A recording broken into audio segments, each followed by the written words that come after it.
Right, right.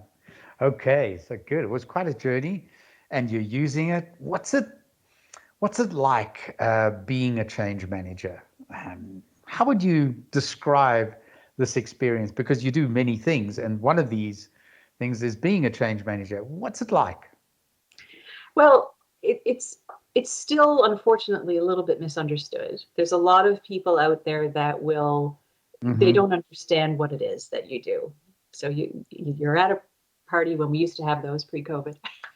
You're at a party and someone says, "So what Yes. do you do?" And I say, "Oh, I do change management." And if they're in IT, they think that you control the change request for, are we going to build it this way or that way, and scope Yeah. creep.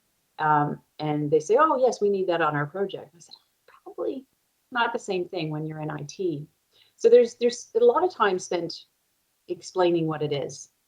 But what's it like to actually do the work is a different question.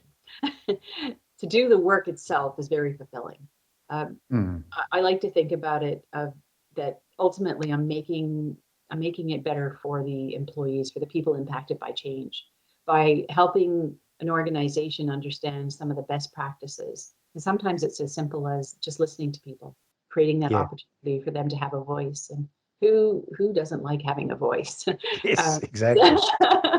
so even if you help an organization learn that most valuable lesson of listening to the people who are doing the work, Hmm. so you can bring improvements and then helping people to reduce the stress in their day to day, Mm. because change can be stressful for people. Sure. We like to say, oh, everybody resists change. Well, how about we think about it this way? How about we just say, no, we're kind of addicted to comfort. We're just addicted to what we know. So Yes. why don't we find a way to make all the new ways as comfortable as the current ways? And then it will reduce all that stress and the anxiety. And if that's something that we in our profession can deliver to people, then Right. that's a good day.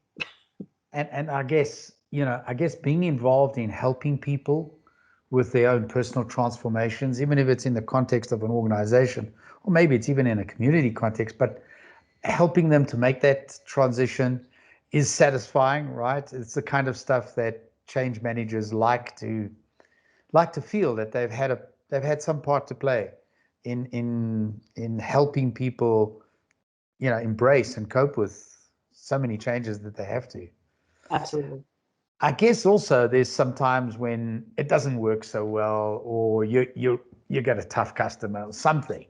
The challenges. What were some of the challenges? What were some of the difficulties that you experienced as a change manager?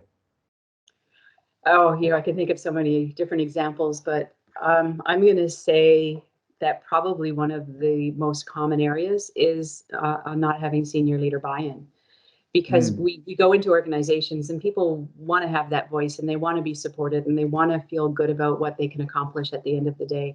I'm mm. yet to meet anybody that goes to work and says, "Today I'm going to do a bad job." They want Of to course. they want to do a good job. They want to feel Right. great about their Right. accomplishment, and I feel it's our job to help them get there.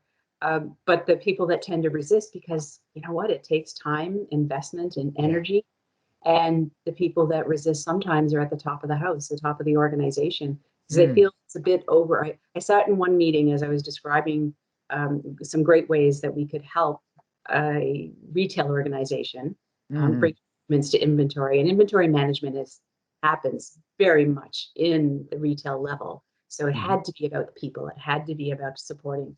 And as we described the things that we were recommending, which we had been hired to do, the gentleman said, that's over engineered. We don't need to do any of that. We're just going to tell them what to do. And it just, it deflates your balloon. You just Yeah. sink a little bit when you realize that's the attitude. But then, you have other cases where I've dealt with leaders who are dealing this. In this case, it was a complex reorganization for a global organization for their sales team.